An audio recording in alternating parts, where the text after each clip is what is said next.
Hello everyone, my name is Anjali. Welcome to एबियर bio classes. आज हम पढ़ेंगे डाइवर्सिटी ऑफ लाइफ फॉर्म्स। ये हमारा फर्स्ट लेक्चर है, principle and method of taxonomy. तो हम पढ़ेंगे डिफरेंट टर्म्स इस लेक्चर में पढ़ेंगे। तो क्या होता है टेक्सोनॉमी और टेक्सोनॉमी कैसे किया जाता है, ठीक है। आज हम देखने वाले हैं टेक्सोनॉमी और क्लासिफिकेशन, ठीक है। तो स्टार्ट करते हैं।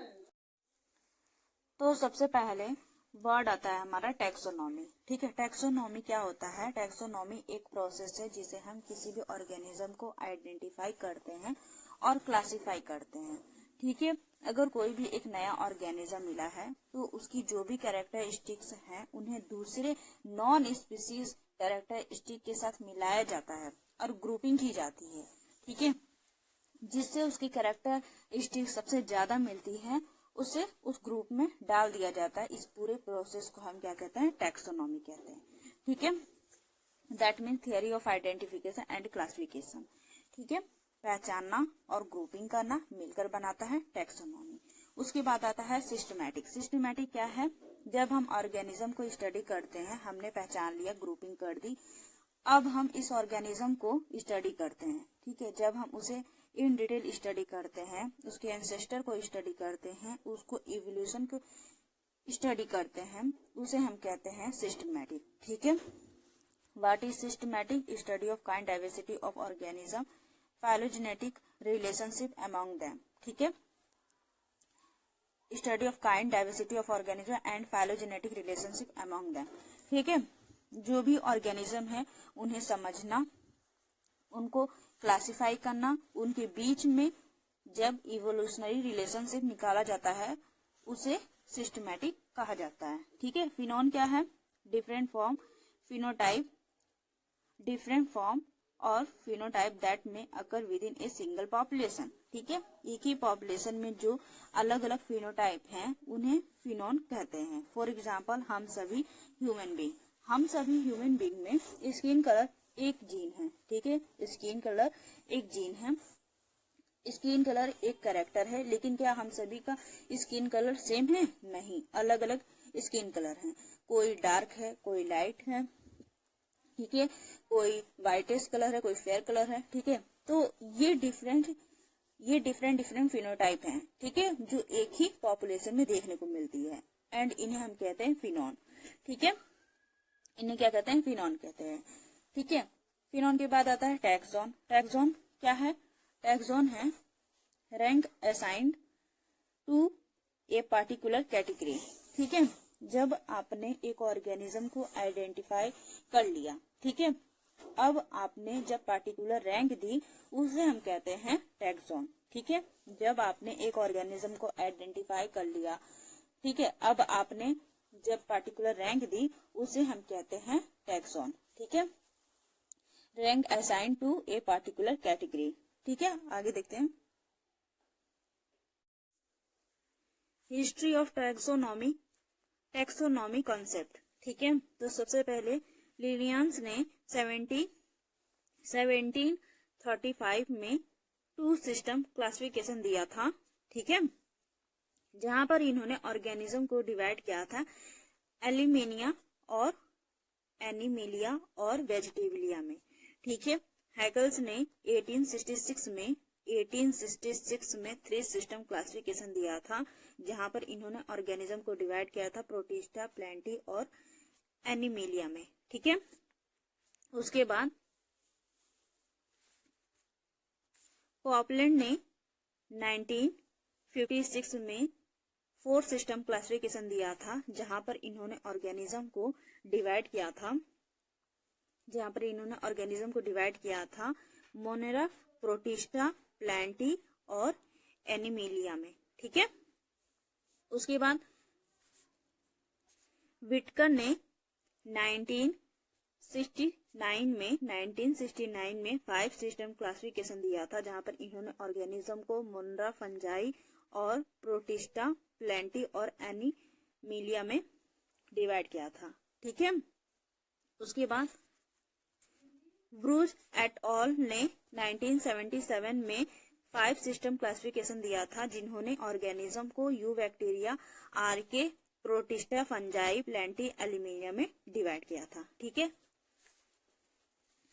ब्रूस एंड फॉक्स ने 1999 में 3 डोमेन क्लासिफिकेशन दिया था, यू बैक्टीरिया, आर्के एंड यूकैरियोट्स। ठीक है, यूकैरियोट्स। ठीक है, आगे देखते हैं,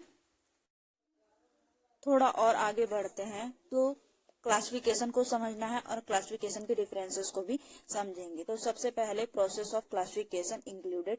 ठीक है, तो इसमें क्या होता है, प्रोसेस ऑफ क्लासिफिकेशन में क्या होता है, उसमें होता है कि आपको एक ऑर्गेनिज्म मिला है, आपने उसको एब्जॉर्ब किया है। अब जब आप उसकी क्लासिफिकेशन करनी है तो आप क्या क्या करोगे, आप उसको पोजीशन दोगे, एक रैंक दोगे, एक टैक्सोन दोगे। ठीक है, तो क्या क्या स्टेप्स हैं, एप्रोप्रिएट पोजीशन देनी है, रैंक देनी है। ठीक है, टैक्सोन को और छोटे ग्रुप में डिवाइड करना है, उसके बाद 2 या 3 टैक्सा को एक साथ लाना है एंड फाइनली देखिए, आपने एक ही स्टेप में या कहोगे एक ही बार में आप पूरा क्लासिफिकेशन दे दोगे, नहीं, आप क्लासिफाई करोगे, फिर आपको कुछ और मिलेगा, फिर उसको दोबारा क्लासिफाई करोगे। इस तरीके से ये मल्टीपल स्टेप्स रिपीट किए जाते हैं। एक कैरेक्टरिस्टिक की बेसिस पे एक टैक्सोन में जानी है, फिर आपने देखा कि ये भी कैरेक्टरिस्टिक्स है, फिर दूसरे टैक्सोन में जानी है। तो ये रिपीटेडली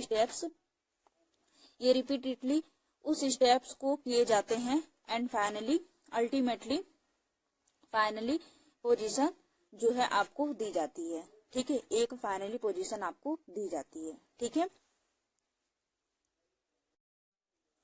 जो हमारे टैक्सोनॉमी एंटाइटीज हैं उसमें उसके क्या क्या तरीके हैं वो हमें पढ़ना है। तो सबसे पहला मेथड होता है artificial classification. Artificial classification easiest method होता है, क्योंकि सिर्फ और सिर्फ मार्फोलॉजी देखनी होती है, ऑर्गेनिज्म कैसा दिख रहा है, उसकी मार्फोलॉजी, उसकी फिजिकल अपीयरेंस कैसी है, उसकी मार्फोलॉजी कैसी है, बस उसको देखकर ऑर्गेनिज्म क्लासिफाई हो जाता है।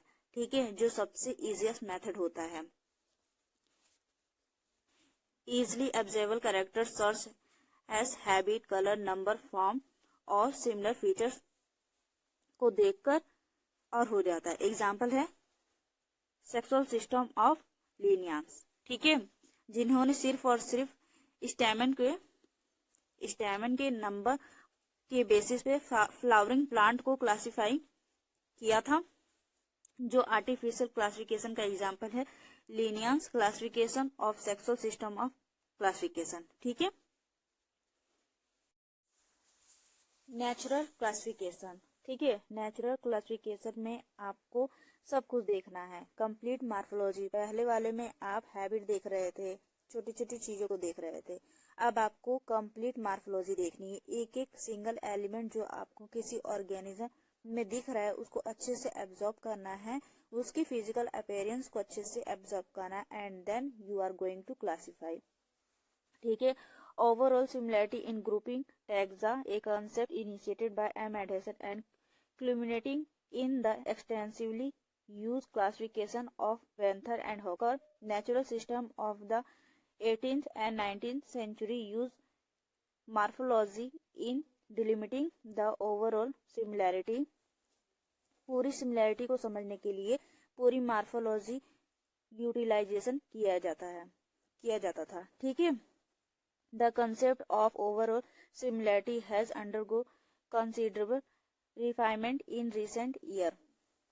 उसके बाद कौन कौन से टैक्सोनॉमिक क्लासिफिकेशन आए, कौन कौन से तरीके आए, उस तरीके से कैसे मॉडिफिकेशन हुआ, वो सब देखना है। ठीक है, फिनेटिक क्लासिफिकेशन। फिनेटिक क्लासिफिकेशन में हमें देखनी है phenetic relationship. What do you mean by phonetic relationship? Complete relationship, morphology, आपकी एनाटॉमी, आपका बिहेवियर, सब चीजों को क्यूमुलेटिंग इकट्ठा करते हुए सब जब क्लासिफिकेशन होती है उसे फिनेटिक क्लासिफिकेशन कहते हैं। ठीक है, make the use of overall similarity in term of A phenetic relationship based on data form और अवेलेबल सोर्स सर्च एस। जितने सोर्स से डाटा हैं सब कुछ, मॉर्फोलॉजी, एनाटॉमी, एम्ब्रियोलॉजी, फाइटोकेमिस्ट्री, सब कुछ लेना है। यहाँ पर मॉर्फोलॉजी और एनाटॉमी दोनों का यूटिलाइजेशन किया जाता है। फाइलोजेनेटिक क्लासिफिकेशन, ठीक है। फाइलोजेनेटिक क्लासिफिकेशन क्या है? What is a phylogenetic classification? जब आप ऑर्गेनिज्म के बीच में रिलेशनशिप पढ़ते हो उसे आप फाइलोजेनेटिक कहते हैं, ठीक है। जब आप इंटरेक्शन को पढ़ते हुए क्लासिफिकेशन करते हो उसे आप फाइलोजेनेटिक क्लासिफिकेशन कहते हो, ठीक है। Is based on the evolutionary descent of A group of organism. पढ़ो कैसे इवोल्यूशन हुआ, क्या एंसेस्टर थे, कैसे रिलेशनशिप हैं, होमोलोगस हैं, कैसे हैं, वो सब पढ़ो, ठीक है। The relationship depicted either through a phylogram, phylogenetic tree और a कैलेडोग्राम, ठीक है। हमें यहाँ पर क्या पढ़ना है? हमें यहाँ पर पढ़ना है कौन कौन से ऑर्गेनिज्म का एंसेस्टर कौन सा है, सेम है, अलग है, उसके बेसिस पे क्लासिफिकेशन कर देनी है, ठीक है। इवोल्यूशनरी टैक्सोनॉमी क्लासिफिकेशन, ठीक है। यहाँ पर देखा जाता है कि देखो फाइलोजेनेटिक में आप देख रहे थे कि एक ऑर्गेनिज्म है, उसका कॉमन एंसेस्टर क्या है। इवोल्यूशनरी में आपको ये देखना होता है कि क्या क्या स्टेप फॉलो किए गया, ठीक है, कौन कौन से स्टेप फॉलो किया गया। इवोल्यूशन में एंसेस्टर के बाद कौन सा ऑर्गेनिज्म, फिर कौन सा ऑर्गेनिज्म आया, फिर कौन सा आया, ये कंप्लीट ऑर्गेनिज्म कैसे बना, वो इवोल्यूशनरी डाटा होता है। और फाइलोजेनेटिक एंसेस्टर और ऑर्गेनिज्म के बीच में कोई लेना देना नहीं होता, जो कि यहाँ पर लिखा हुआ भी है। Differ from phylogenetic classification in that the gaps in the variation of pattern phylogenetically adjacent group are regarded as a more important in recognizing group, ठीक है। जहां पर फाइलोजेनेटिक स्टार्ट और एंड पॉइंट को देखती है, वहीं पर इवोल्यूशनरी हर एक सिंगल स्टेप को एब्जॉर्ब करता है, ठीक है, और फिर क्लासिफाई करता है, ठीक है। फाइलोजेनेटिक फोकस करता है सिमिलैरिटी पर और इवोल्यूशनरी फोकस करता है कौन कौन से चेंजेस होके एक ऑर्गेनिज्म बना है। इवोल्यूशनरी फोकस करता है किस पे? डिफरेंसेस पर, ठीक है। फाइलोजेनिक एंड क्लासिफिकेशन, ठीक है। तो यहाँ पर मोनोफाइलोजिलेटिक ग्रुप, ठीक है। मोनो मीन्स क्या होता है? वन होता है। तो जब एक एंसेस्टर लिया, ठीक है, एक एंसेस्टर लिया और उससे इवॉल्व होने वाले सभी ऑर्गेनिज्म को एक ही ग्रुप में डाला जाए तो उसे हम क्या कहेंगे? मोनोफाइलोजिलेटिक ग्रुप कहेंगे, ठीक है। उसके बाद पैराफाइलोजिलेटिक ग्रुप किसे कहेंगे? एंसेस्टर होगा लेकिन कुछ ही डिसेंडेंट्स को लिया जाएगा, ठीक है। सभी डिसेंडेंट को नहीं लिया जाएगा, उसे क्या कहते हैं? पैराफाइलोजिलेटिक ग्रुप कहते हैं, ठीक है। उसके बाद पॉलियो में क्या होता है? एंसेस्टर नहीं होगा, ठीक है। पॉलियो में क्या होगा? एंसेस्टर नहीं होगा, ठीक है। बट कॉमन एंसेस्टर से आने वाले डिसेंडेंट को रखा जाएगा, ठीक है। कॉमन एंसेस्टर से आने वाले डिसेंडेंट को रखा जाएगा, ठीक है। जैसे ए और बी, ठीक है, सॉरी ए और सी एक ही एंसेस्टर के थे लेकिन एंसेस्टर को नहीं रखा गया है, और बी भी इसी एंसेस्टर का है, उसको भी नहीं रखा गया है, बस कुछ ही डिसेंडेंट्स को रखा जाता है, उसे हम कहते हैं पॉलियोफाइलोजेनेटिक ग्रुप कहते हैं, ठीक है। पॉलियोफाइलोजेनेटिक ग्रुप कहते हैं, ठीक है। तो मोनोफाइलोजेनेटिक ग्रुप में include an ancestor all of it descendant, ठीक है। उसके बाद पैराफाइलोजेनेटिक ग्रुप में include ancestor and some but not all of it descendants, ठीक है। पॉलियो में include two convergent descendant but not their common ancestor, ठीक है। होलोटाइप, ठीक है। होलोटाइप क्या होता है? आपको एक ऑर्गेनिज्म मिला, आपने मेंशन कर दिया, ठीक है। फॉर एग्जाम्पल हम सब जब स्कूल में होते हैं तो हम सबको हाउसेस में डिवाइड कर दिया जाता है और उस हाउस से रिलेटेड हमें कुछ टी शर्ट्स कैप्स दी जाती है, वो हमारा मार्क ऑफ आइडेंटिफिकेशन होता है कि you belong to this house, you belong to this house, you belong to this house. Similarly जब कोई ऑर्गेनिज्म मिलता है तो उसकी कुछ कैरेक्टरिस्टिक को मान्य दी जाती है, अप्रूव किया जाता है। बेस्ड ऑन दिस कैरेक्टरिस्टिक्स आप इसे आइडेंटिफाई करोगे, आप इस ऑर्गेनिज्म को आइडेंटिफाई करोगे। इन कैरेक्टरिस्टिक को हम कहते हैं हेलोटाइप। ठीक है, जो फुल्ली फाइनलाइज्ड कैरेक्टरिस्टिक है जिसके बेसिस पर एक ऑर्गेनिज्म को पहचाना जाता है उसे बोलते हैं हेलोटाइप। जैसे कि a particular specimen illustration designated by the author of the species to represent type of a species। Group of species को रिप्रेजेंट करने के लिए जो illustration डेजिग्नेशन है, रिप्रेजेंटेशन है, उसे हम होलोटाइप कहते हैं। सिंगल प्लांट हो सकता है या फिर प्लांट के कुछ पार्ट्स हो सकते हैं। स्पेसिमेन को अगर हम कहें तो स्पेसिमेन को स्टोर करके भी रखा जा सकता है, हार्वेनियम में, बॉक्स में, तो डिफरेंट टाइप हैं। तो अगर आपको कभी भी नया स्पीसीज मिलता है तो आपको उसका होलोटाइप देखना ही पड़ेगा। तो होलोटाइप क्या है? फुल्ली फाइनलाइज्ड, जिसके बेसिस पे एक ऑर्गेनिज्म को, एक ग्रुप ऑफ ऑर्गेनिज्म को आइडेंटिफाई किया जाता है, उसे हम होलोटाइप कहते हैं। ठीक है, हेलोटाइप कहते हैं। ठीक है, सॉरी। हेलोटाइप के बाद नेक्स्ट टर्मोलॉजी है आइसोटाइप। ठीक है, आइसोटाइप उसी स्पेसिमेन का डुप्लीकेट जब उसी प्लेस से उसी टाइम पर आइसोलेट किया जाता है उसे कहते हैं आइसोटाइप। आइसो मीन्स क्या होता है? सेम। सेम है तो सेम स्पेसिमेन है, जहां से वो आया है वहां से दूसरा स्पेसिमेन भी आया है। ठीक है, उसके बाद है सिनटाइप। ठीक है, सिनटाइप क्या है? जब आपने फाइनलाइज्ड नहीं किया है, अभी मैंने 2-3 बार स्टेटमेंट बोली है होलोटाइप फुली फाइनलाइज्ड है, फुली फाइनलाइज्ड है कि यही रखना है। ठीक है, तो जब फाइनलाइज्ड नहीं हुआ होता है, होलोटाइप नहीं आया होता है, तो उससे पहले जो 2 या 3 कैरेक्टरिस्टिक्स को रखा जाता है पहचानने के लिए, उन्हें हम सिनटाइप कहते हैं। ठीक है, जब होलोटाइप नहीं आया होता है, ठीक है, होलोटाइप उससे पहले जो 2 या 3 कैरेक्टरिस्टिक को रखा जाता है पहचानने के लिए, उन्हें हम सिनटाइप कहते हैं। ठीक है, उसके बाद लैक्टोटाइप। ठीक है, लैक्टोटाइप क्या है? कैरेक्टरिस्टिक को हम लैक्टोटाइप कहते हैं।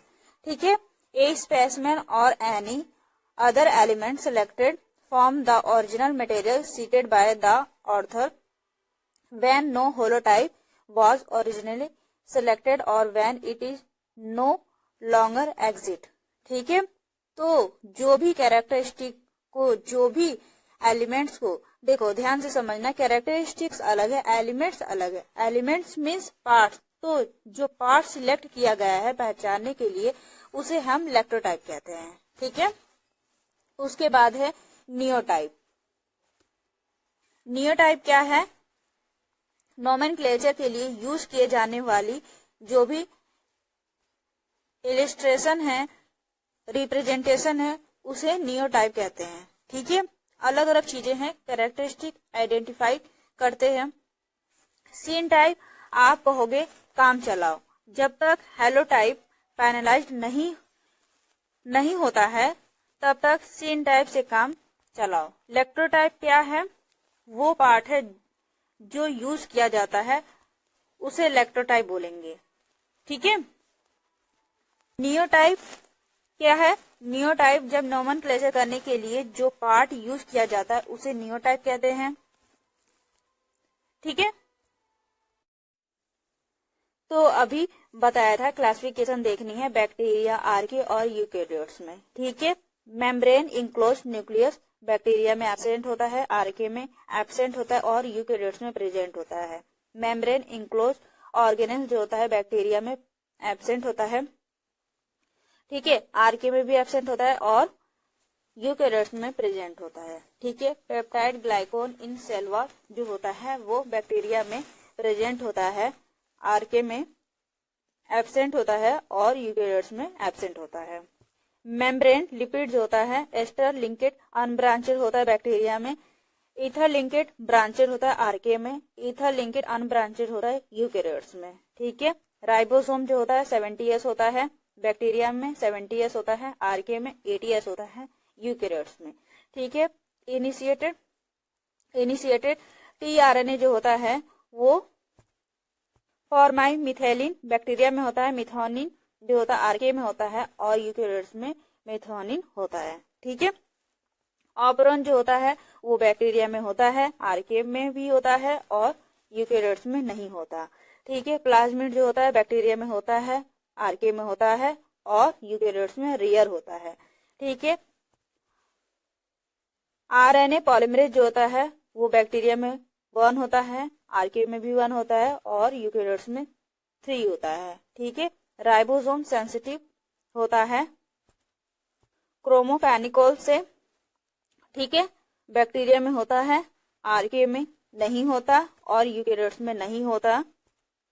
सिप्टोसिन, ठीक है, राइबोसोम सेंसिटिव होता है डिप्टीरिया टॉक्सिन से, बैक्टीरिया में नहीं होता, आर्के में होता है और यूकेरियोट्स में भी होता है। ठीक है, सम आर मैथोजन बैक्टीरिया में नहीं होता, आर्के में। स्ट्रीम कंडीशन में हमें पता है आर्के जो होता है वो टाइप ऑफ मैथोजन में भी क्लासिफाई होते हैं। मैथोजन जनरेटिंग ऑर्गेनिज्म है, आपको आर्के में देखने को मिलते हैं, यूकेरियोट्स में नहीं होते। ठीक है, सम फिक्स्ड नाइट्रोजन बैक्टीरिया में होता है, आर्के में भी होता है और यूकेरियोट्स में नहीं होता।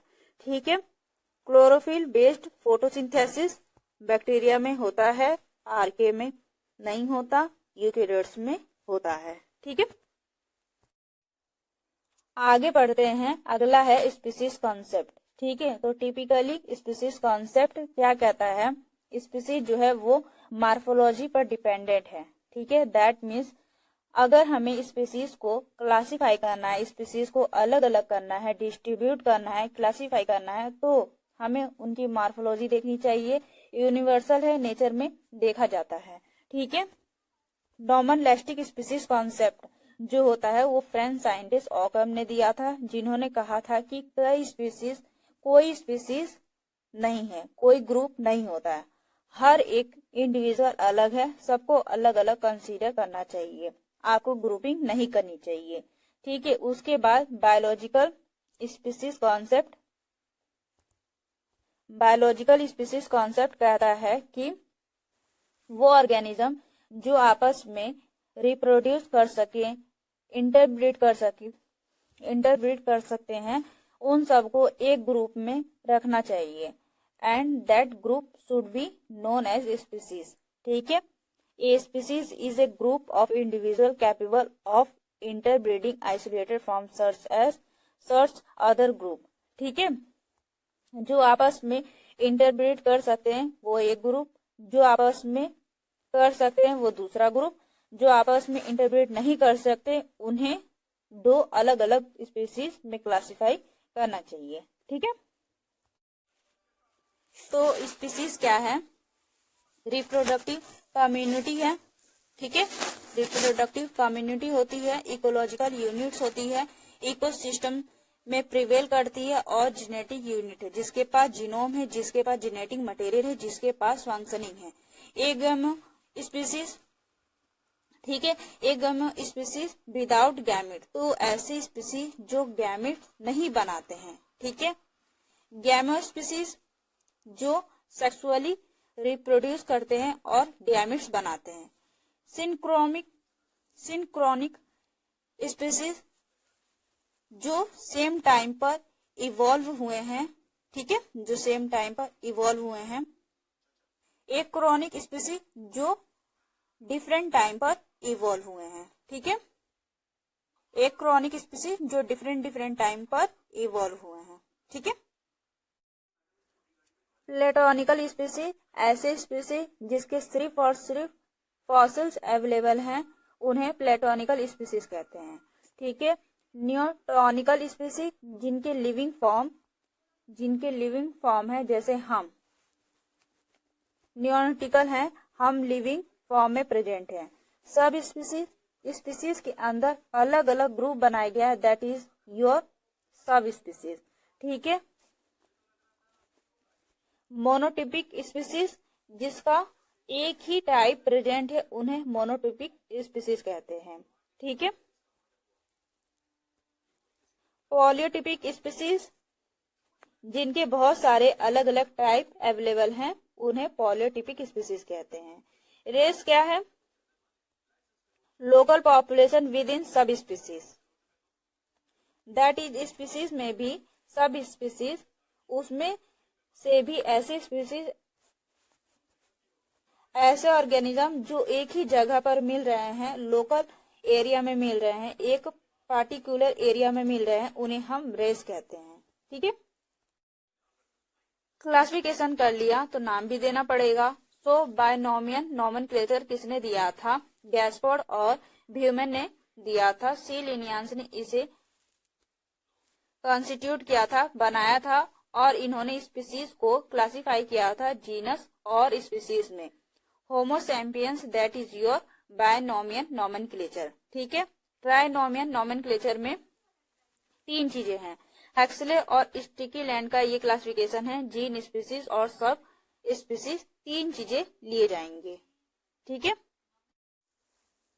तो ये हमें पता है और ये one of the most important part है जहां से क्वेश्चन आते हैं। तो क्लासिफिकेशन कैसी करनी चाहिए? Kingdom, phylum, class, order, family, genus, species.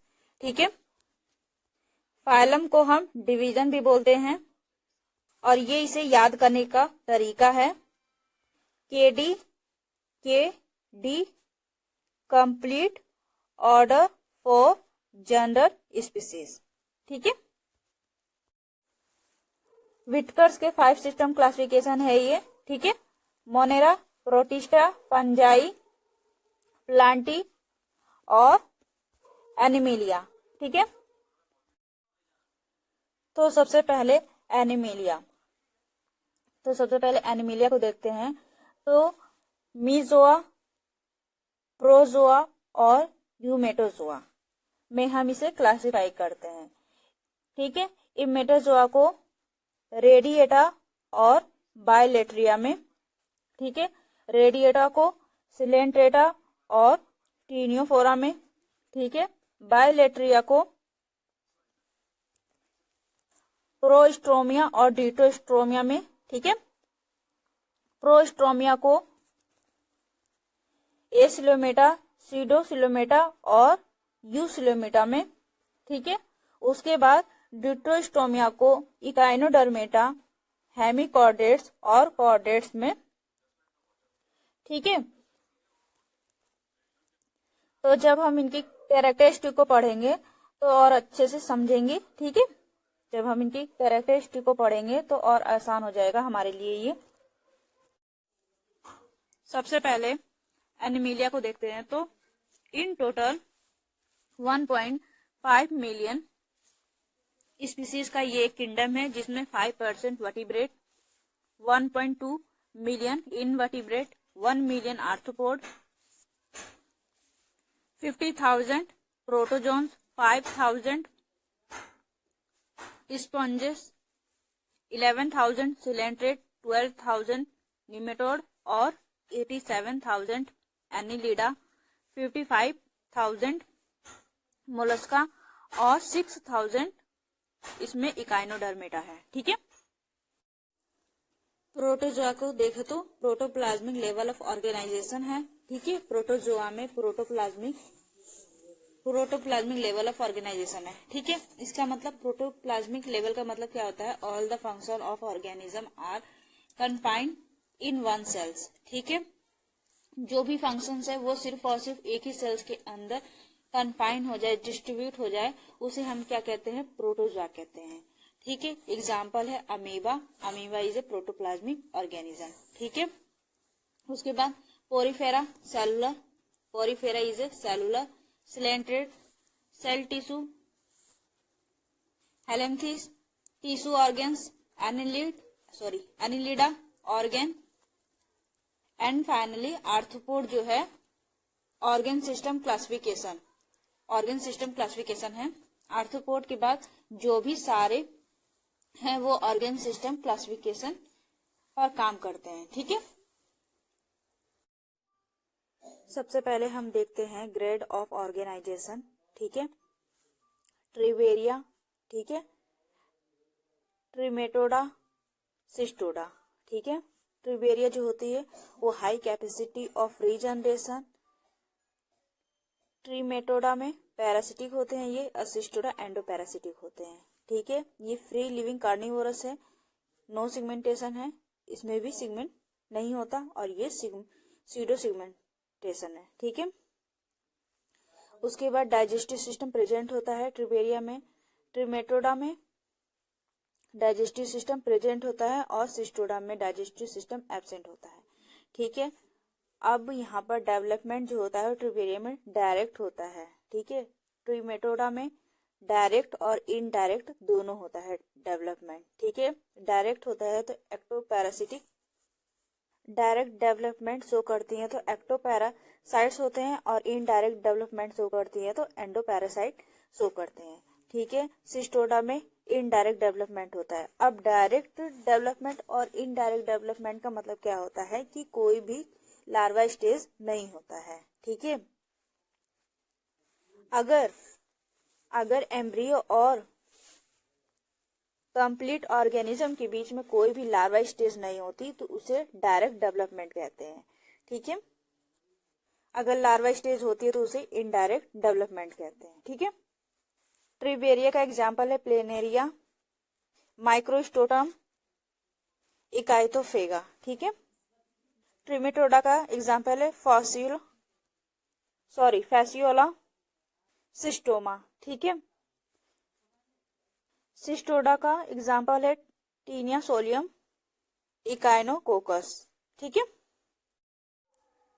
Protozoa की कैरेक्टरिस्टिक को देखते हैं। ठीक है, तो सबसे पहले है हैबिट।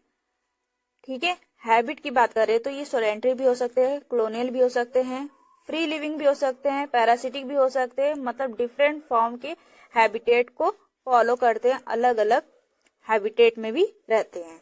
ठीक है, अगर हम हैबिटेट की बात करें तो फ्रेश वाटर हो सकते हैं, मैरीन हो सकते हैं, पैरासिटिक हो सकते हैं। ठीक है, दैट मीन्स कॉस्मोपॉलिटिन्स, जो इन्होंने कंक्लूड करके लिख दिया है, that is actually cosmopolitans organism. Body surface जो होती है वो प्रोटोप्लाज्मिक होती है। ठीक है, जो अभी हम देख कर आए हैं। ठीक है, शेप जो होता है इरेगुलर होता है। क्या कोई बॉडी कवरिंग होती है? बॉडी कवरिंग नहीं होती इनके पास। रेस्पिरेशन बॉडी सरफेस से होता है। एक्सक्रिएशन जो होता है वो कॉन्टेक्टाइल वैक्यूल की हेल्प से होता है। नर्व सिस्टम की जरूरत नहीं होती क्योंकि बहुत सिंपल लेवल ऑर्गेनाइजेशन है, और जब एक ही सेल्स में सब कुछ हो रहा है तो दूर तक सिग्नल कन्वे करने की जरूरत नहीं होती है, तो इसीलिए यहाँ पर लिखा गया है कि नर्व सिस्टम की जरूरत नहीं होती। रिप्रोडक्शन बाइनरी और मल्टीपल फ्यूजन से होता है। यूनिकनेस इमोबिलिटी होती है, यूनिकनेस इमोबिलिटी होती है, मूव नहीं कर सकते। सिंगल और डायमॉर्फिक न्यूक्लियस होता है। डायमॉर्फिक का मतलब होता है जो आपका न्यूक्लियस होता है वो शेप्ड होता है, दैट इज वाई उसके बाद इंसिस्टमेंट शो करता है। ठीक है, पोरीफेरा को देखें तो एसिमेट्रिक है, कुछ रेडियल होते हैं, इरेगुलर शेप भी होते हैं। सेसाइल कॉलोनियल सोलेंट्री हो सकते हैं। रेस्पिरेशन सर्कुलेशन एंड एक्सक्रिएशन सभी के सभी डायरेक्टली सेल से ही होते हैं। ठीक है, नर्व सिस्टम जो होती है प्रिमिटिव होती है, एडवांस नहीं होती। ठीक है, एडवांस नहीं होती नर्व सिस्टम। ठीक है, बाइसेक्सुअल है, इंटरनल फर्टिलाइजेशन होता है, और जो एसेक्सुअल रिप्रोडक्शन होता है वो बर्डिंग से होता है, सिगमेंटेशन और ग्रेनुअल से होता है। कैनाल सिस्टम इनकी बॉडी में प्रेजेंट होता है, दैट इज इनकी बॉडी में सिस्टम ऑफ ट्यूब्स होते हैं जिनके थ्रू वाटर मूव करता है और डिफरेंट डिफरेंट सबस्टांसेस का ट्रांसपोर्टेशन करता है। ठीक है, पोरिफेरा के और कैरेक्टरिस्टिक को देखते हैं तो वो डिप्लोब्लास्टिक होते हैं। डिप्लोब्लास्टिक का मतलब क्या होता है? डिप्लोब्लास्टिक वर्ड का मतलब होता है इनके पास ऐसे ऑर्गेनिज्म जिसमें सिर्फ और सिर्फ 2 एम्ब्रियोनिक लेयर होती है, एक्टोडर्म और एंडोडर्म, उन्हें हम डिप्लोब्लास्टिक कहते हैं। ठीक है, 2 एम्ब्रियोनिक लेयर प्रेजेंट होती है, एक्टोडर्म और एंडोडर्म, उसे हम क्या कहते हैं? डिप्लोब्लास्टिक कहते हैं। ठीक है, एक्टोडर्म से आउटर पिनोकोसाइट्स बनते हैं और एंडोडर्म से क्यानोसाइट्स बनती हैं। ठीक है, आर्कियोसाइट्स क्या करती है? ग्रेनुअल फॉर्मेशन कराती है। थ्रिसोसाइट क्या करती है? फूड स्टोरेज कराती है। स्केलेरोब्लास्ट एंडोस्केलेटन फॉर्मेशन कराती है। ठीक है, ट्रोफोसाइट क्या करती है? न्यूट्रिशन डिस्ट्रीब्यूशन कराती है। एंड जो एंडोस्केलेटन होता है वो कैल्शियम कार्बोनेट का होता है, सिलिका का होता है और स्पॉन्जिस फाइबर का होता है। ठीक है, इनके लार्वे को एम्फीब्लास्टुला और पैराकाइमुला कहते हैं। ठीक है, पोरिफेरा के क्लासिफिकेशन को देखते हैं। ठीक है, कैल्सिकेरिया, हेक्सेलिनिडा, डेमोस्पोंजिया। हैबिटेट मैरीन होते हैं, कैल्सिकेरिया में, हेक्सेलिनिडा में मैरीन होते हैं, डेमोस्पोंजिया में फ्रेश वाटर होते हैं। ठीक है, कैल्सिकेरिया में स्केलेटन कैल्शियम ऑक्साइड का होता है, हेक्सेलिनिडा में 6 लेयर सिलिका स्पैक्यूल्स होते हैं, डेमोस्पोंजिया में सिलिका का होता है। ठीक है, कैल्सिकेरिया में 10 सेंटीमीटर का होता है, 1 सेंटीमीटर होता है हेक्सेलिनिडा में, और वेरिएबल हो सकता है डेमोस्पोंजिया में। ठीक है, एग्जाम्पल की बात करें तो कैल्सिकेरिया का एग्जाम्पल है ल्यूकन, साइकन, लेंसिलिया, लेक्नोसिलिनिया। ठीक है, हेक्सेलिनिडा का एग्जाम्पल है यूप्लेक्टेला, हाइलोनिमा और फेरोनिमा। ठीक है, डेमोस्पोंजिया का एग्जाम्पल है यू स्पोंजिया, बाथ स्पॉन्ज भी इसको कहते हैं। ठीक है, हाइपोडेंथिला, बोरिंग स्पंज, कैल्सिलिना। ठीक है, सिलेंट्रेटा को देखते हैं। ठीक है, सिमेट्री की बात करें तो रेडियल सिमेट्री होती है, बाय रेडियल सिमेट्री होती है। सिलेंट्रोड और गैस्ट्रोवेस्कुलर कैविटी डाइजेशन, सर्कुलेशन और रेस्पिरेशन तीनों फंक्शन परफॉर्म करती हैं इनकी गैस्ट्रोवेस्कुलर कैविटी। ठीक है, पॉली ऑफ गैस्ट्रोजॉइड फूड। ठीक है, न्यूटोफोर्स लोकोमोशन, निमेटोफोर्स प्रोटेक्शन। ठीक है, तो क्या क्या करते हैं? तो गैस्ट्रोजॉइड जो स्ट्रक्चर प्रेजेंट होती है वो फूड एब्जॉर्प्शन करते हैं। ठीक है, न्यूटोफोर्स लोकोमोशन में हेल्प करते हैं, निमेटोफोर्स क्या करते हैं? प्रोटेक्शन में हेल्प करते हैं। इनके लार्वे का क्या नाम है? पेनुला लार्वा है। ठीक है, डिप्लोब्लास्टिक होते हैं, आउटर लेयर को एपिडर्मिस कहते हैं एंड जो इनर लेयर होती है उसे गैस्ट्रोडर्मिस कहते हैं। ठीक है, प्रिमिटिव नर्व सिस्टम होता है मेटाजेनेसिस और निमेटोसिस्ट सेल्स। ठीक है, टीनियोफोर। ठीक है, कॉम जेली, सी वॉलनट, सी गूसबेरीज होते हैं, मैरीन होते हैं, कॉम जेली लाइक प्लेट होती है, बाय रेडियल सिमेट्री होते हैं, एसिलुमेट होते हैं, कार्निवोरस होते हैं। ठीक है, हार्मापोडाइट होते हैं। लार्वे का नाम क्या है? साइडिपिड लार्वा है। ठीक है, निमेटोसिस्ट और मेटाजेनेसिस इसमें एब्सेंट होता है। Colloblast special adhesion sensory sales. Colloblast क्या है? एडहेशन में हेल्प करता है और सेंसरी सेल्स को हम कहते हैं कोलोब्लास्ट। ठीक है, क्लासिफिकेशन देखते हैं। टेंटाकुलेटा, इनके पास 2 सॉलिड टेंटिकल्स होते हैं और नूट के पास टेंटिकल्स प्रेजेंट ही नहीं होते, एब्सेंट होते हैं। ठीक है, प्लेटेहेलेंथिस टिश्यू लेवल ऑफ ऑर्गेनाइजेशन है। सिनकाइटिल्स मेसोडर्मल मसल्स होती हैं, मोस्टली पैरासिटिक होते हैं। ठीक है, लेडर लाइक नर्व सिस्टम होता है, सेंसिंग किसे करते हैं? पैपिले से। पैपिला लाइक स्ट्रक्चर होता है जिसे सेंसिंग करते हैं। एक्सक्रेशन किसे करते हैं? एक्सक्रेशन जो होता है वो सिलोनोसाइट से होती है, ठीक है। बाइसेक्सुअल होते हैं। डेवलपमेंट जो होते हैं वो डायरेक्ट और इनडायरेक्ट दोनों से ही हो सकती है। डायरेक्ट डेवलपमेंट का मतलब क्या होता है? कोई भी लार्वा स्टेज नहीं होती है। इनडायरेक्ट में लार्वा स्टेज होती है, ठीक है।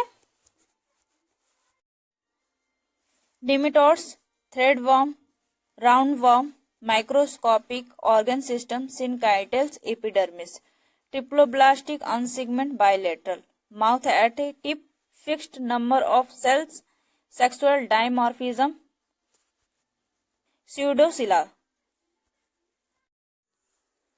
एनिलिडा सोलेंट्री होते हैं, ट्रिप्लोब्लास्टिक होते हैं, बाइलेटरल होते हैं, ठीक है। Tube with tube, organ grade schizocoelom, free living होते हैं, कुछ कुछ पैरासिटिक होते हैं।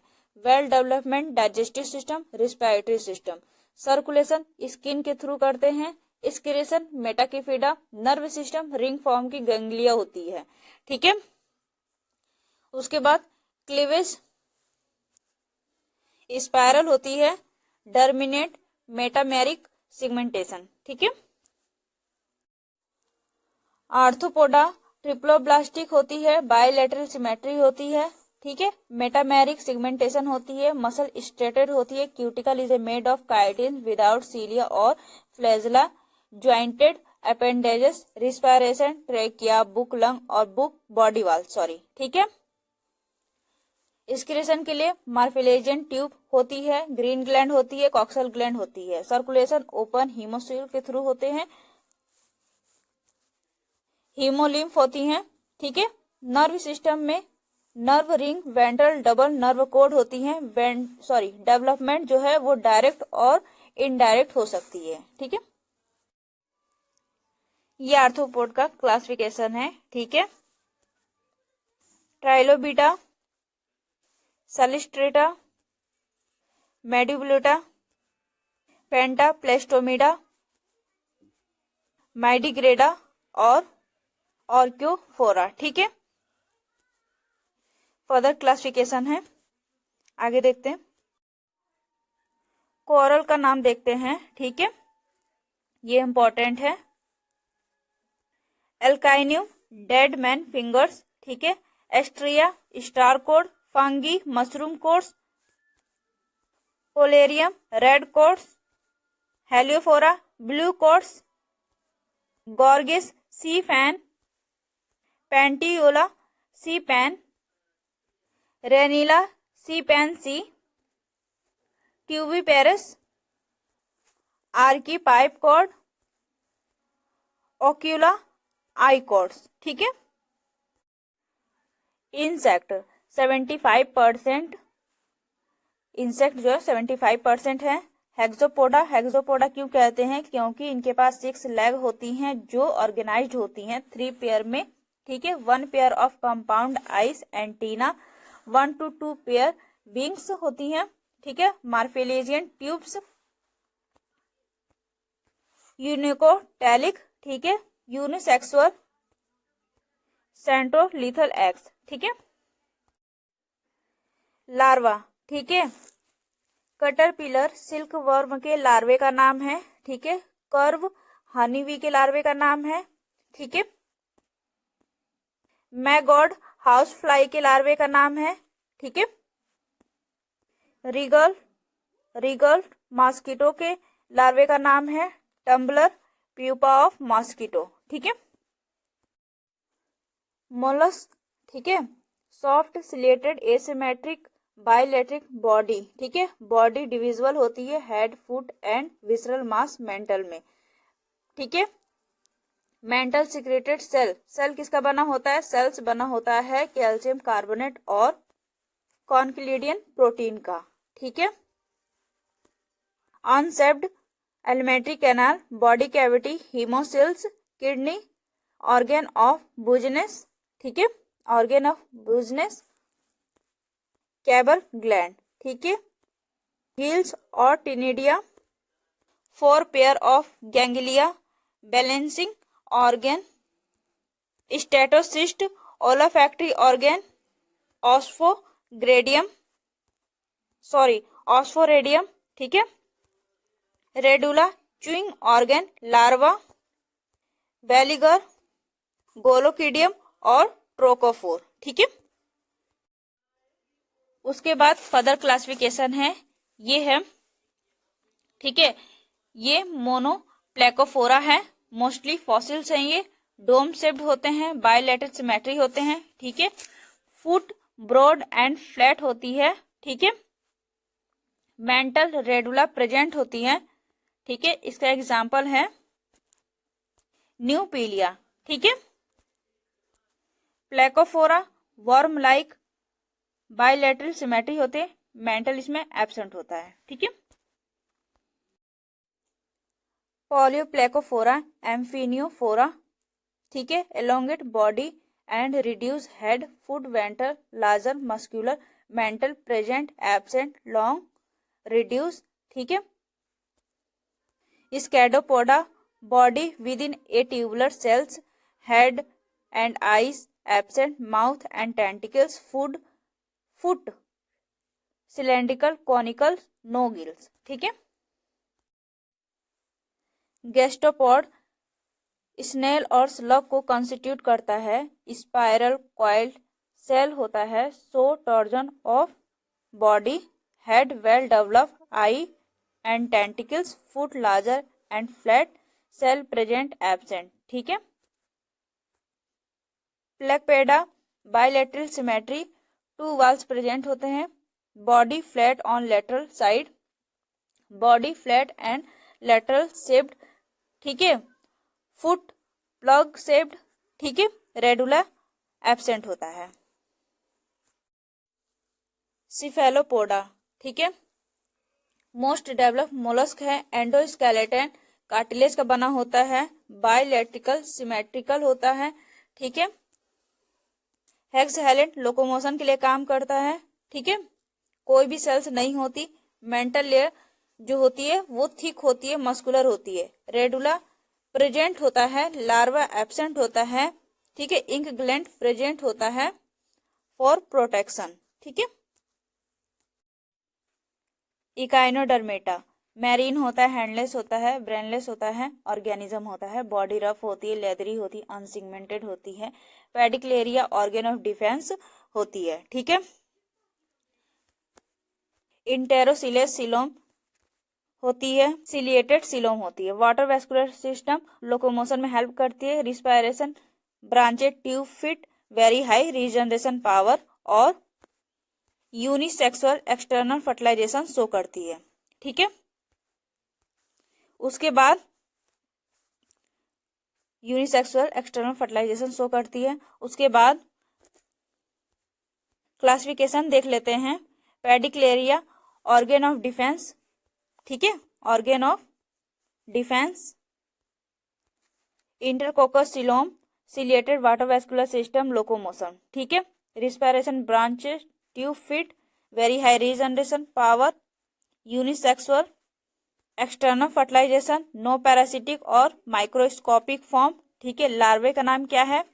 पिपिनेरिया लार्वा और यूरिकिलेरिया, डिलीडेरिया और प्लेक्टेरस, ठीक है। Thank you so much watching this video.